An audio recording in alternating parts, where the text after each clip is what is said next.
kami, dalam pengiringan kami kepadamu Tuhan. Kami serahkan hamba-Mu yang sebentar akan menyampaikan kebenaran firman-Mu. Kiranya urapan-Mu dari ujung rambut sampai ke kaki Tuhan.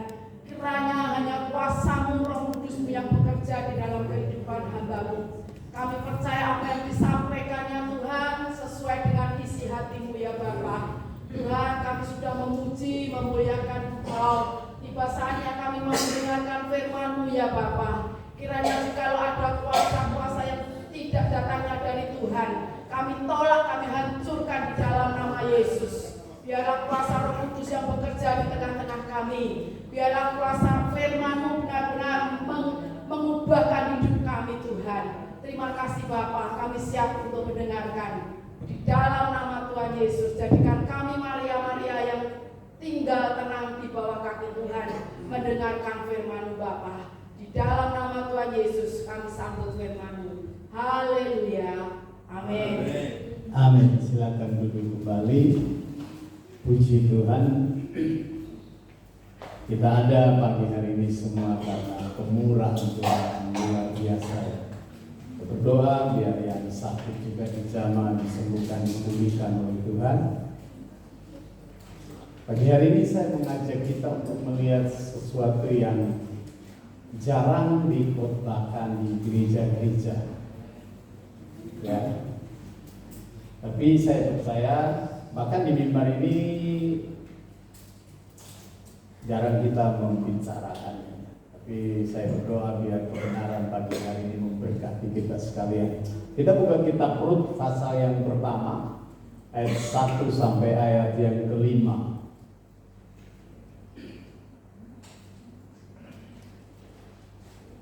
Kitab Rut pasal yang pertama ayat 1 sampai kelima.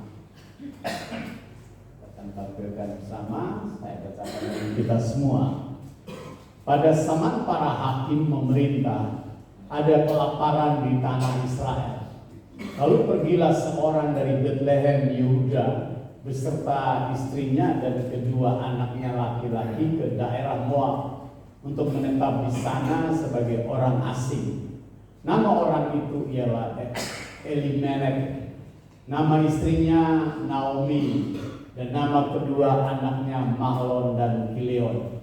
Semuanya orang-orang Efrata dari Betlehem Yehuda. Dan setelah sampai ke daerah Moab, diamlah mereka di sana. Kemudian matilah Elimelek suami Naomi, sehingga perempuan itu tertinggal dengan kedua anaknya. Kedua anaknya mengambil perempuan Moab. Yang pertama bernama Orpa, yang kedua bernama Rut. Dan mereka diam di situ kira-kira 10 tahun lamanya. Lalu matilah juga keduanya, yakni Mahlon dan Kilion, sehingga perempuan itu kehilangan kedua anaknya dan suaminya. Puji Tuhan, tema Tuhan pagi ini sedikit menarik. Cerita 3 janda yang fenomenal, luar biasa ya. Saudara yang diberkati oleh Tuhan Yesus, sudah bisa bayangkan dalam satu rumah, bukan rumah pesta penuh kemeriahan, bukan rumah yang penuh dengan gegap gempita sukacita, tapi rumah 3 janda ini rumah yang penuh dengan duka cita, nestapa, lara. Ya, di dalam rumah itu ada 3 janda. Dalam bacaan kita sangat jelas sekali. Yang pertama Naomi, yang kedua Rut, dan yang ketiga adalah Orpa. Ya, semuanya kehilangan suaminya. Saudara coba bayangkan ketika orang kehilangan suaminya, ya, dia pasti tidak punya tulang punggung bagi keluarganya.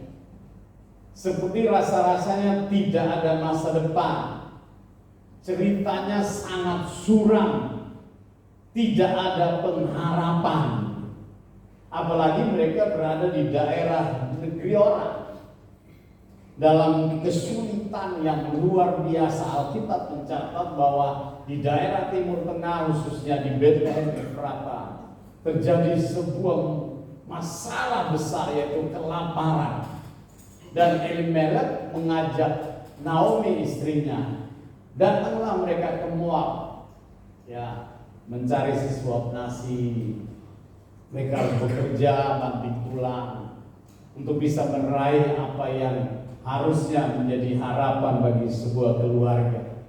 Ya, nah cerita ketiga janda ini sangat menarik sekali untuk kita kupas pagi hari ini.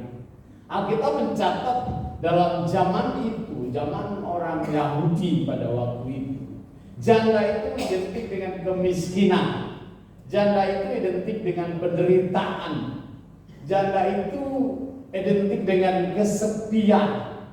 Ya, tidak ada teman yang menemani, tidak ada sang suami yang memberi bahunya sebagai sandaran bagi istrinya ketika menghadapi tantangan dan persoalan hidup.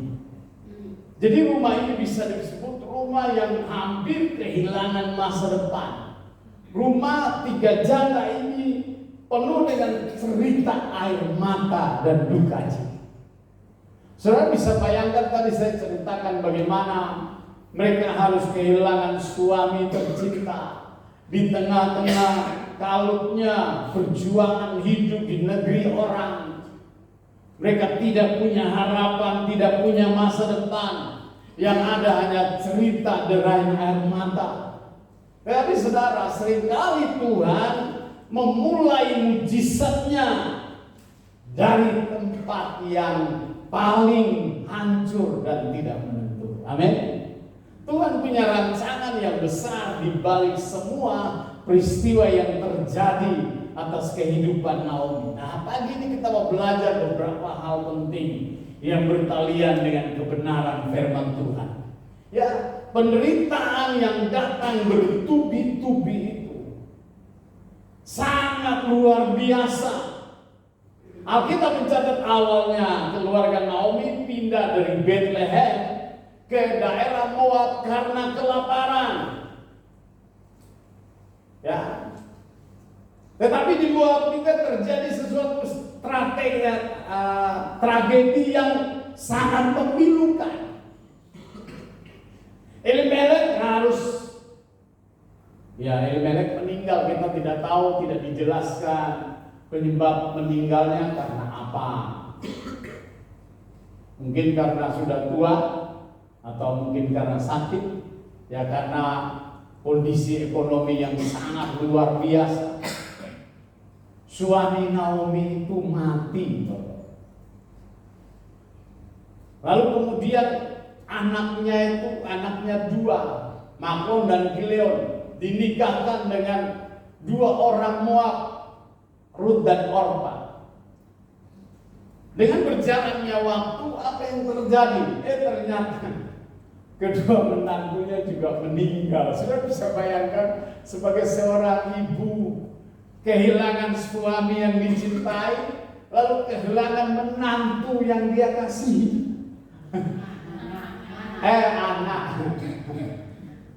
Anak, iya semua ternyata masih main menyimak. Meninggal semua. Bayangkan saja, suami tercinta, anak-anak yang dikasihi meninggal. Lalu tinggallah 3 perempuan tanpa perlindungan.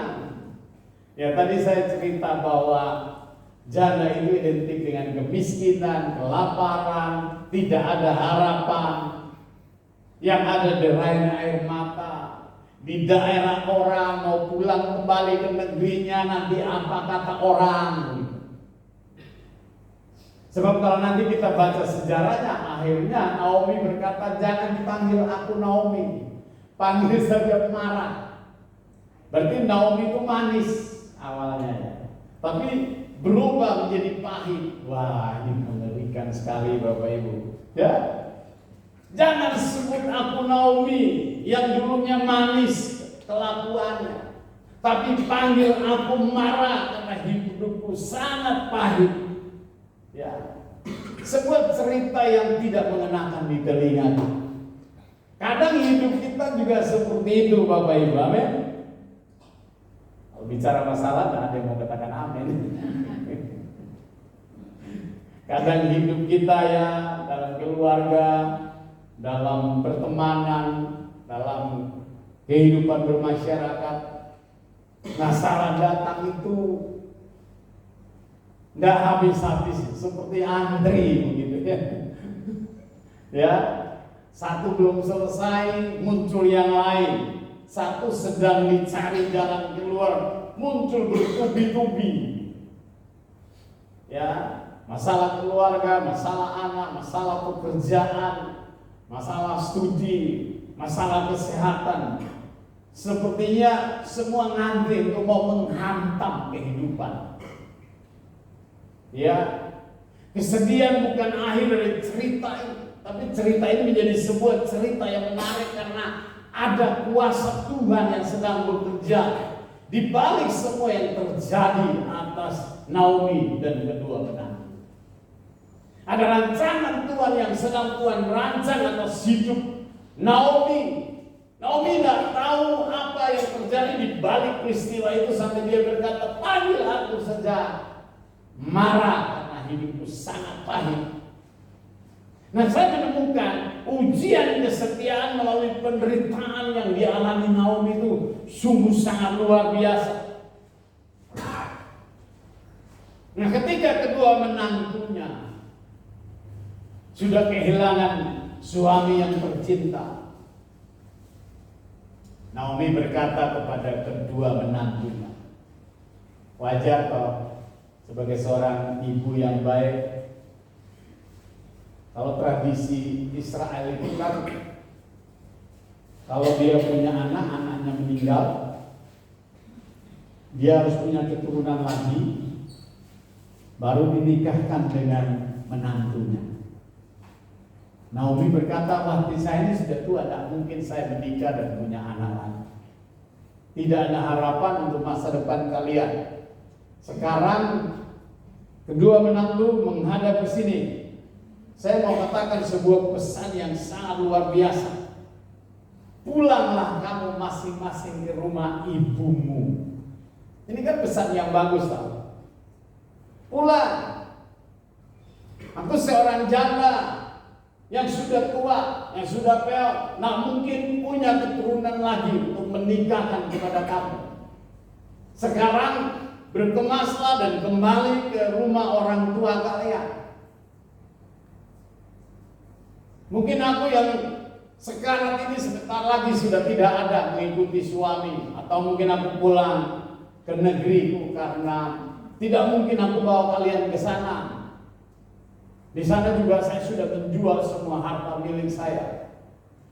Tidak ada harap. Yang ada cerita yang mengenaskan. Yang ada hanya cerita yang membingungkan. Tidak ada harapan sama sekali. Semua seperti gelap, tidak ada jalan keluar. Ujian kesetiaan terhadap Naomi ini luar biasa, Bapak. Disinilah pilihan itu mulai terjadi. Orpa mikir-mikir, ya benar juga ya. Mendingan saya pulang ke orang tua saya. Saya masih janda muda.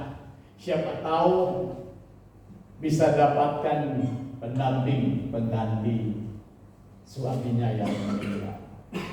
Orpa berkemas, dia mencium mertuanya, lalu dia berkata, dadah, pulang lagi. Tapi yang menarik dari cerita ini, Ruth, seorang wanita yang sungguh sangat luar biasa. Ruth berkata sesuatu yang di luar ekspektasi Naomi. Naomi berharap Ruth juga berpikir seperti Orpa, tetapi ternyata kebalikan. Ruth berkata begini, bangsamu adalah bangsaku, Allahmu adalah Allahku. Wow, itu hebat sekali. Dia tidak melihat kondisi Naomi yang sudah tua, tidak ada harapan. Tapi saya percaya Ruth belajar dari iman Naomi yang luar biasa. Karena saya percaya mungkin dalam rumah tangga itu Naomi mengajarkan hal-hal tentang Allah Israel. Tradisi-tradisi Yahudi yang begitu kuat. Mereka memegang kepada Tuhan yang hidup, yang berkuasa. Dan Ruth belajar dari hari ke hari, dia melihat bagaimana Naomi hidup dalam penunjukan diri kepada Tuhan Allah Israel. Ini yang Ruth pelajari dari kehidupan Naomi. Apapun tantangannya, apapun persoalannya, dia belajar melihat bagaimana iman Naomi yang sungguh sangat luar biasa. Sehingga dia mengambil sebuah keputusan yang di luar apa yang Naomi pikirkan.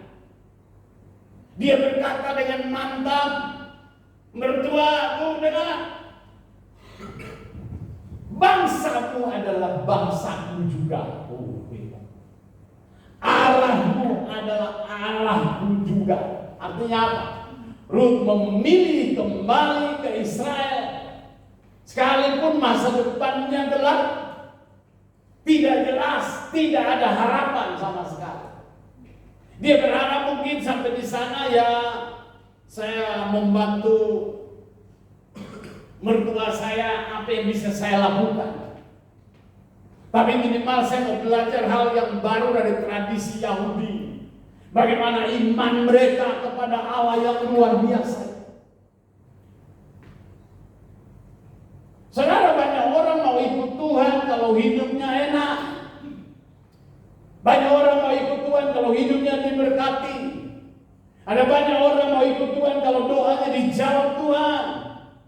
Ada banyak orang yang mau iring Tuhan kalau dia sehat, dia beruntung, dia berhasil, punya harta yang berlimpah, dia punya banyak sahabat, dia punya banyak koneksi. Itu hal yang wajar. Tapi pertanyaannya, pada waktu hidup kita pahit, pada waktu susah melanda, pada waktu doa kita belum dijawab, pada waktu kita harus disuruh memikul salib miring Tuhan, di saat kita miskin, di saat orang tua tidak punya penghasilan tetap, di saat kita merugi, bahkan bangkrut sekalipun, apakah kita masih mau berkata, bangsamu adalah bangsaku, Allahmu adalah Allahku? Justru disinilah ujian iman itu. Dan saya lihat akhirnya Orpa memilih untuk kembali ke Moab. Dia kembali kepada keluarganya, hidup kembali seperti orang-orang Moab yang menyembah berhala. Tapi Ruth punya keyakinan yang luar biasa. Dia berkata, aku tetap ikut engkau, bangsamu adalah bangsamu, Allahmu adalah Allahku. Ruth tidak peduli kata orang. Ruth memang sudah tahu resikonya yang sangat luar biasa, sekalipun dia harus menderita, sekalipun dia tidak punya pengharapan akan masa depan. Ruth memandang kepada rencana Allah yang besar. Wah, itu luar biasa. Nah, malam saya pelajari kitab ini, saya menemukan ada 3 rahasia yang membuat Tuhan mengangkat hidup Ruth menjadi seorang wanita yang luar biasa pada pandangan Tuhan. Saya menemukan karakter yang dimiliki oleh seorang Ruth. Saya harap ini menjadi karakter dari gereja di tempat ini, jemaat di tempat ini. Amin. Kesetiaan. Wah. Tetap setia kepada Naomi dan kepada Tuhan meskipun dalam keadaan yang sulit. Coba kita lihat Ruth pasal yang pertama ayat 16 sampai 17. Kita baca sama-sama, kita lihat bagaimana karakter Ruth ini. Coba 2-3. Tetapi kata Ruth, janganlah desak aku meninggalkan engkau dan pulang dengan tidak mengikuti engkau. Sebab kemana engkau pergi, di situ juga aku pergi. Dan kemana engkau bermalam, di situ juga aku bermalam. Bangsamu adalah bangsaku, Allahmu lah Allahku. Di mana engkau mati, aku pun mati di sana. Dan di sanalah aku dikuburkan. Beginilah kiranya Tuhan menghukum aku, bahkan lebih daripada itu. Jikalau sesuatu apapun yang memisahkan aku dari engkau selain daripada maut. Ini wanita yang sangat hebat dan luar biasa. Dia setia kepada Allah Israel. Dia setia kepada Naomi.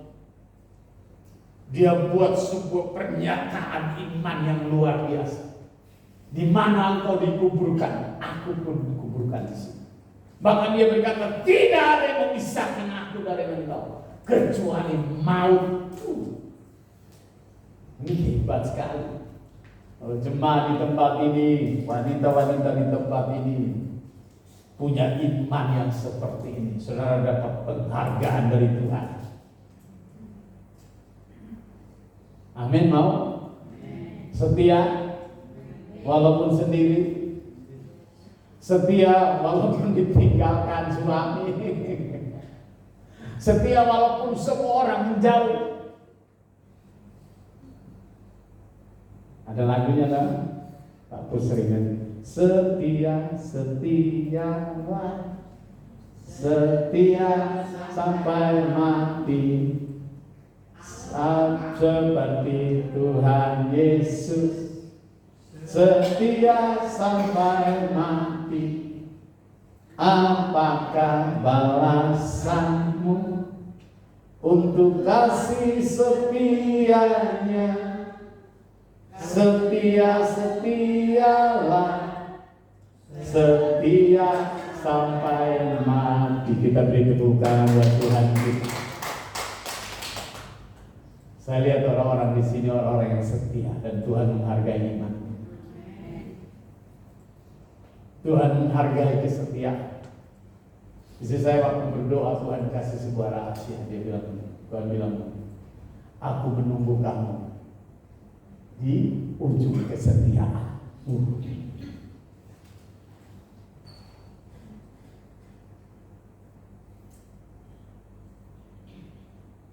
Meskipun sulit, meskipun berat, meskipun seperti tidak ada harapan, tetap setia. Berarti saya bisa menangkap sesuatu dari kebenaran ini. Naomi menularkan hal-hal yang baik kepada menantu. Naomi mengajarkan tentang iman Allah Israel kepada menantu.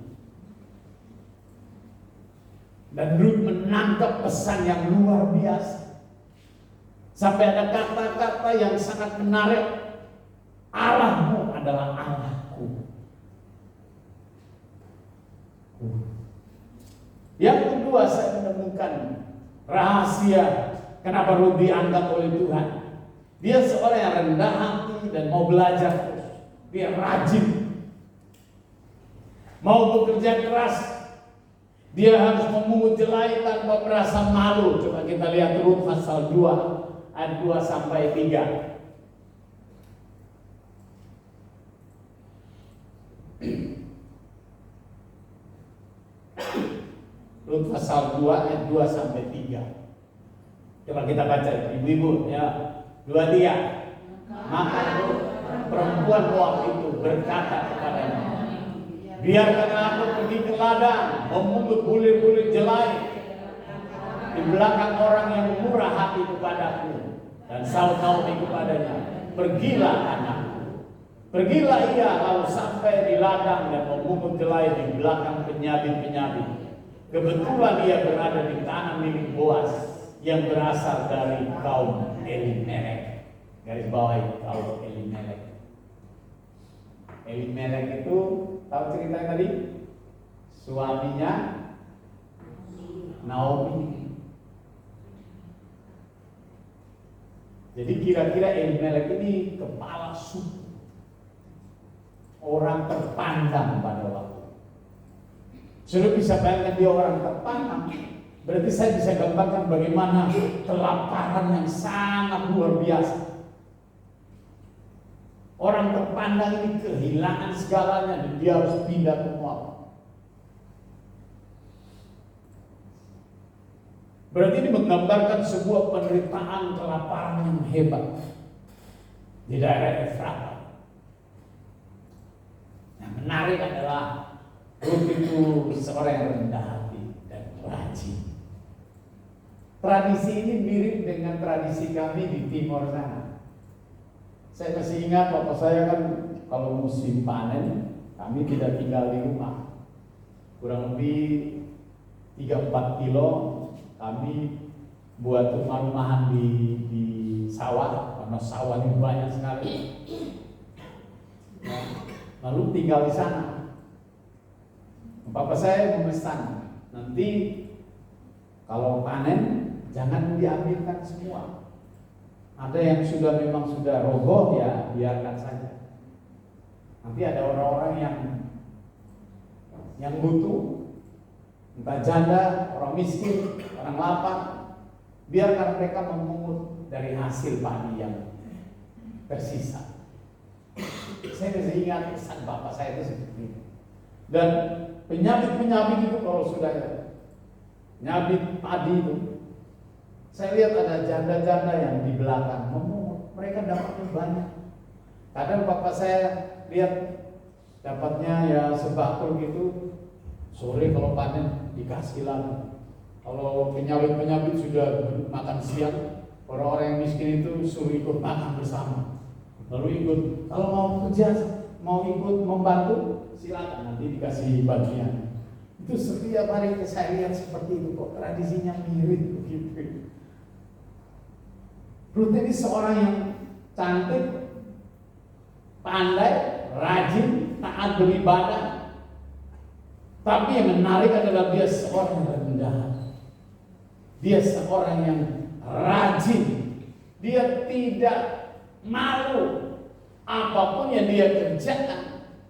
Yang penting bisa menghidupi mertuanya dan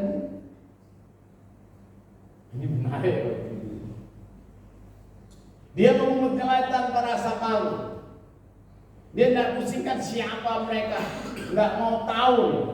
Yang penting dia bisa dapat bagiannya dan bisa diolahnya untuk makan bersama dengan mertuanya yang dia cintai. Ini menarik. Dan yang ketiga, dia seorang yang taat.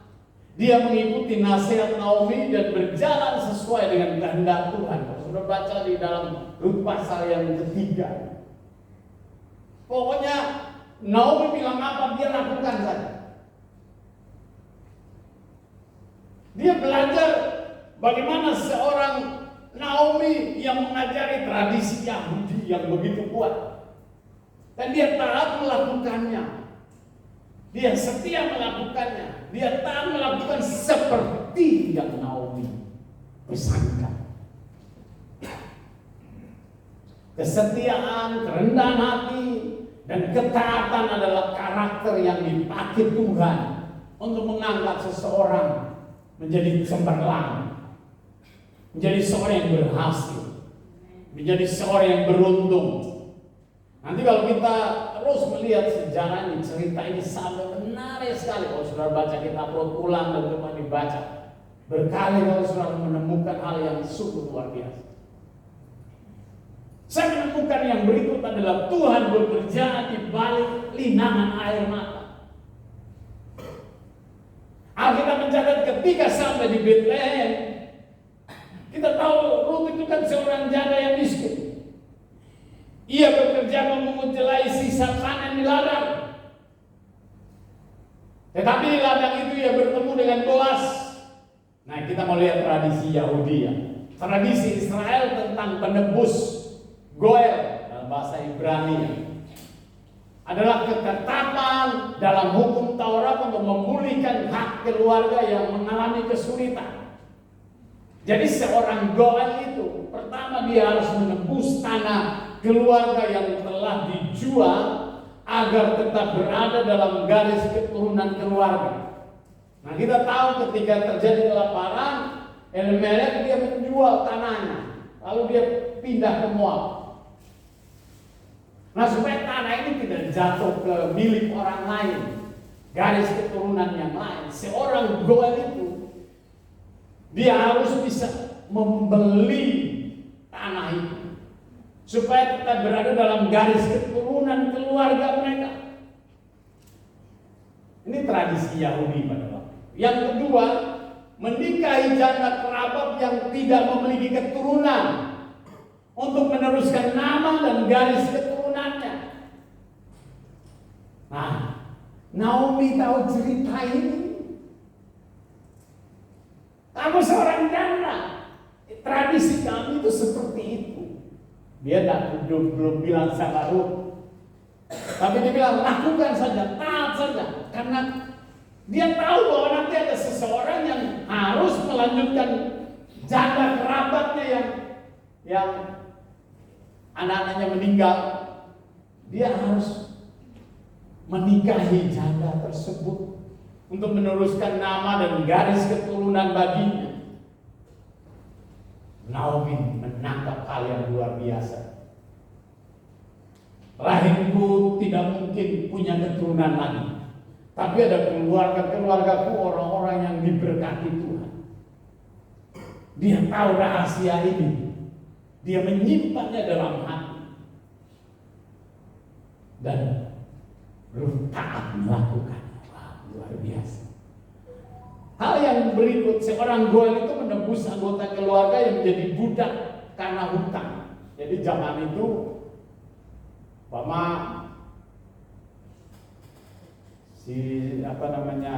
keluarga Matius punya hutang. Ini hutangnya sama Pak Pusri, pamannya ini contoh saja. Lalu Matius ini dijual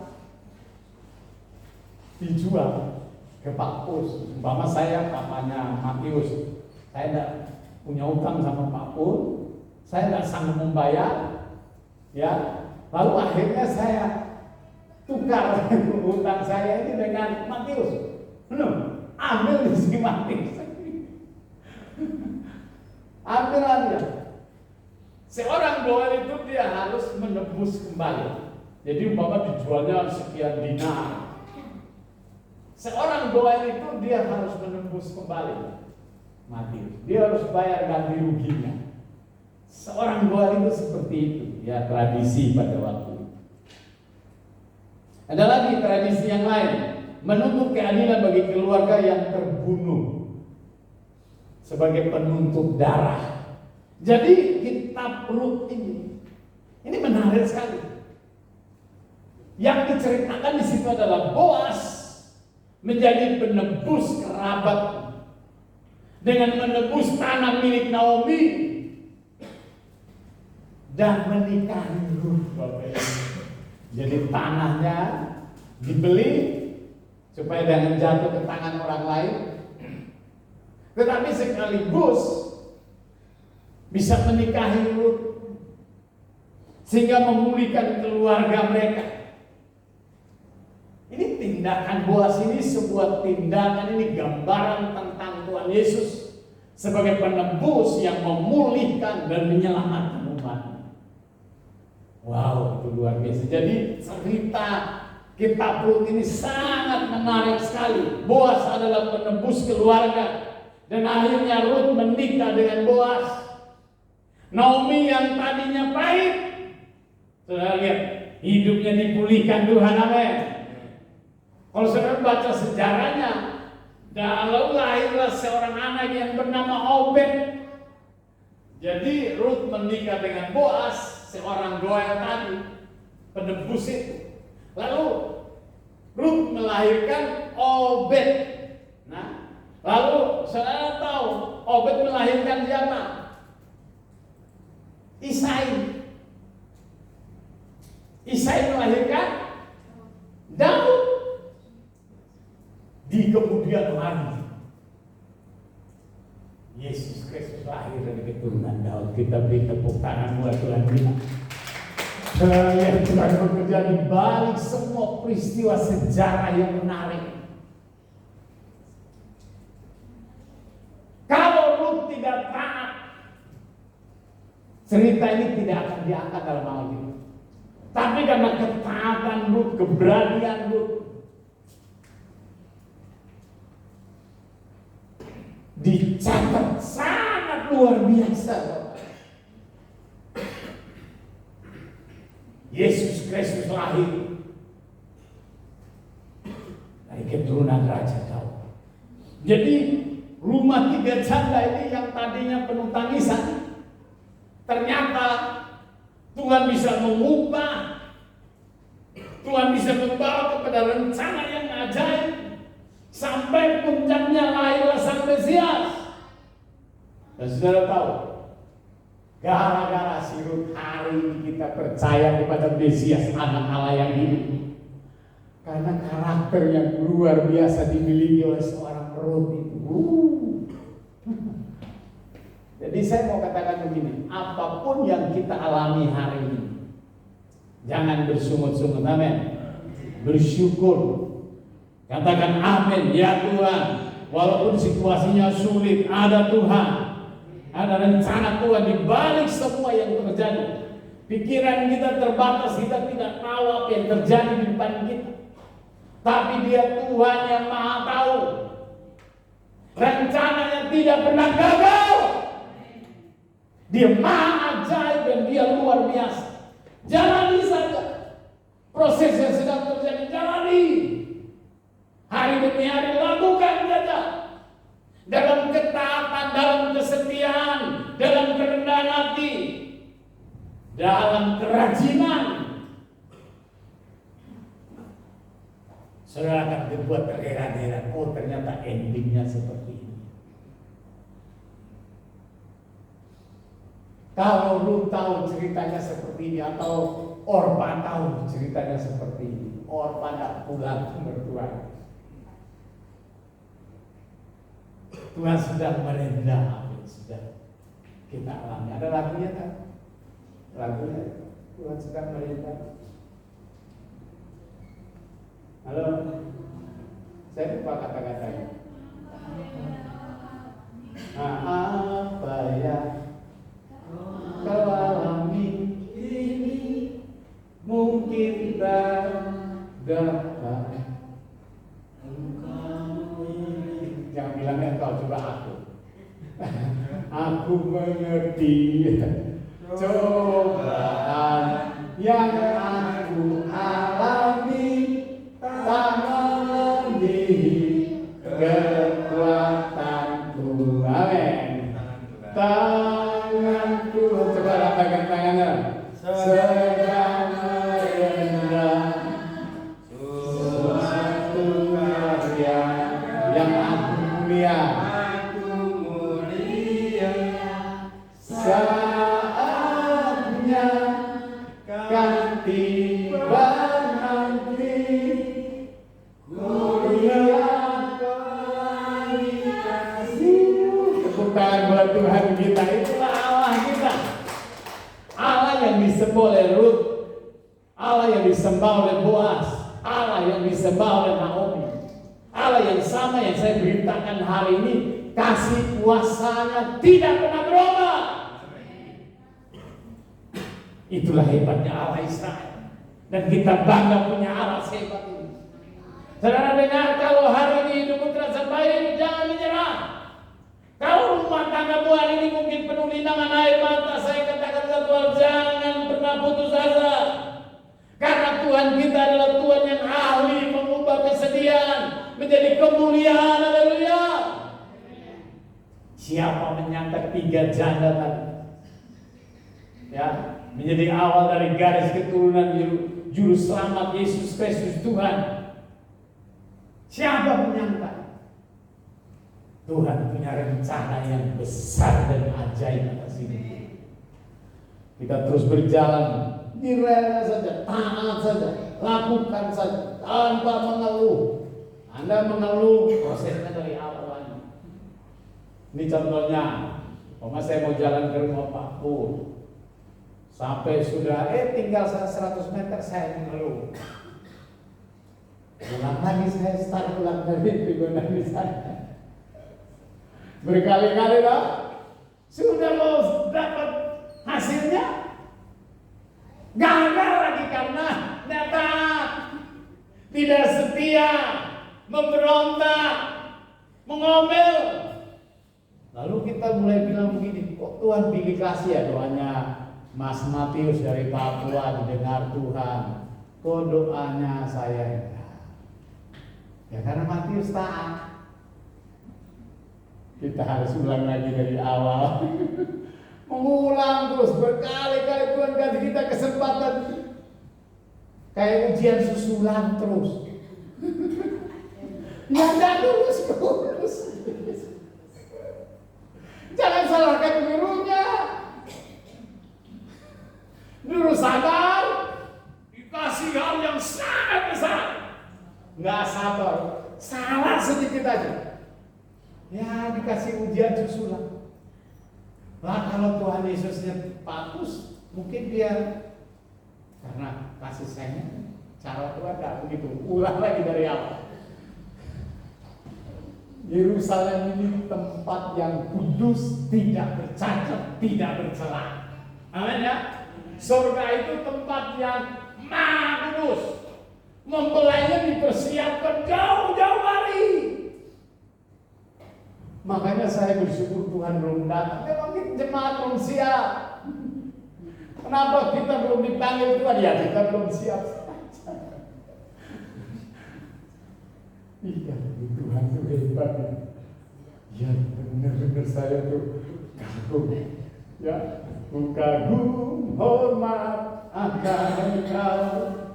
Ku kagum hormat akan Engkau. Kau Allah yang layak dipuji. Ku kagum akan Engkau. Saya tahu ceritanya sederhana itu, Bapak. Ya, saya berdoa hari ini muncul orang-orang yang seperti Ruth di gereja ini. Aminnya sepertinya baru. Amin. Saya berdoa muncul orang-orang seperti Boas di gereja ini. Amin. Karena Ruth kan wanita. Boas. Amin. Iya. Boas itu menembus loh. Kita ini keluarga dalam Tuhan itu ya. Lihat Papus, maaf. Lagi belum masak ini. Ternyata berasnya habis. Om Heri jadi goelnya kan. Gak perlu lah. Beli beras 1 karung. Bisa. Kita keluarga dalam Tuhan lah. Masa dibeli sama Pak Haji, dibelikan Pak Haji. Ya. Udah lihat, ini lagi sakit. Dia harus jadi tangan bagi orang yang tidak punya tangan. Bisa, kita bisa. Tuhan itu hebat. Tuhan tidak pernah salah menempatkan kita. Dia punya rancangan yang hebat atas hidup kita. Jadilah tangan bagi orang yang tidak punya tangan. Jadi kaki bagi orang yang tidak punya kaki. Saya ingat dulu orang tua saya, Bu Sukiman. Dia bilang, "Nak, saya ini rajin doa. Saya lihat berdoa ya, nanti kalau Tuhan berkati saya mau beli mobil. Nanti kalau pelayanan kan saya kan pelayanan nanti pakai mobilnya." Benar, dia tepati janjinya luar biasa. Seperti itu Bapak. Nah, saya masih ingat bagaimana imannya yang luar biasa. Dia taat dan lakukan saja. Hati seorang janda itu sehebat itu, sekuat itu. Benar-benar. Suami nikah berkali-kali. Dia tetap taat dan setia. Suami sudah mau mati. Kembali ke rumah. Kembali. Anak-anak semua banyak yang marah itu nggak mau. Saya tahu. Tapi mami itu buka tangan. Waktu suaminya kembali sakit, masuk rumah sakit di Dokter Un. Saya dipanggil, dia doain. Dia bilang, "Tak pilih doain saya mau baptis di rumah sakit. Saya baptis dia di kamar mandi di rumah sakit Dokter Un." rajin ibadah tiap minggu. Nggak 1 bulan Tuhan saya panggil pulang. Hebat. Wah, dahsyat sekali. Mari kita tetap setia ingin Tuhan. Amin. Jadilah seperti Boas, jadilah seperti Ruth, jadilah seperti Naomi. Jangan yang pahitnya. Kalau pahitnya diizinkan, kalau itu diizinkan Tuhan, amin. Tapi kalau bisa jangan. Kalau itu diizinkan Tuhan loh. Saya tahu di antara kita banyak mengalami pahitnya. Jangan lihat Bu Parianti sekarang ini, dulu pahitnya itu loh.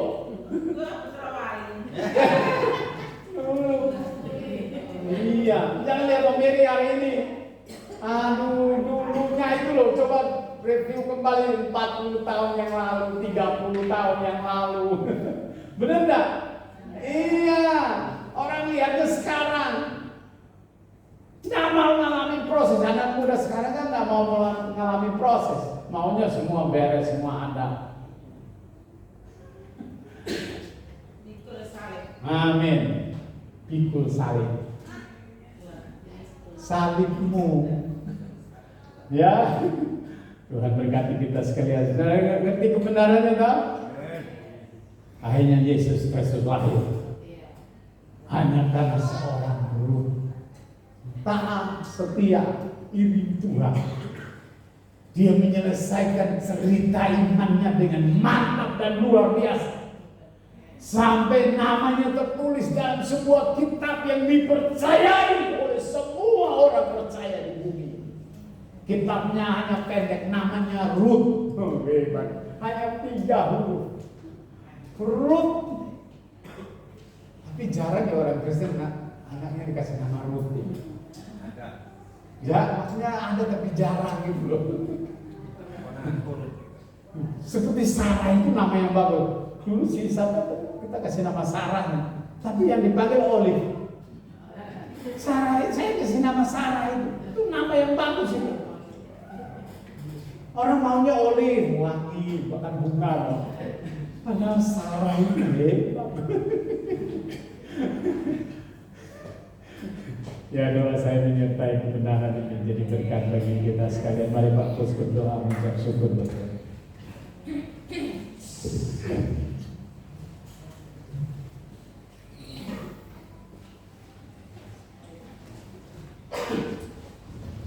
Kita tundukkan kepala. Terima kasih Tuhan Yesus. Kami telah mendengarkan firman Tuhan yang begitu luar biasa. Firman Tuhan mengajarkan kepada kami untuk kami mengerti rahasia Tuhan. Firman Tuhan mengajarkan kepada kami untuk kami taat, setia, menghormati. Firman-Mu mengajarkan kepada kami untuk punya iman yang teguh, punya iman yang kuat. Rut adalah gambaran kami semua ini Tuhan. Melalui firman-Mu ini Tuhan, kiranya kuatkan hati kami, sehingga setiap kita yang hadir, yang mendengarkan firman Tuhan ini boleh memegang erat firman yang telah diterima ini, boleh bermerema di dalam hati kami. Ajarkan kami hari demi hari untuk mengasihi Tuhan lebih sungguh-sungguh, untuk firman mengajar kepada kami untuk kami selalu setia kepada Tuhan, sebab rancangan Tuhan tidak pernah gagal.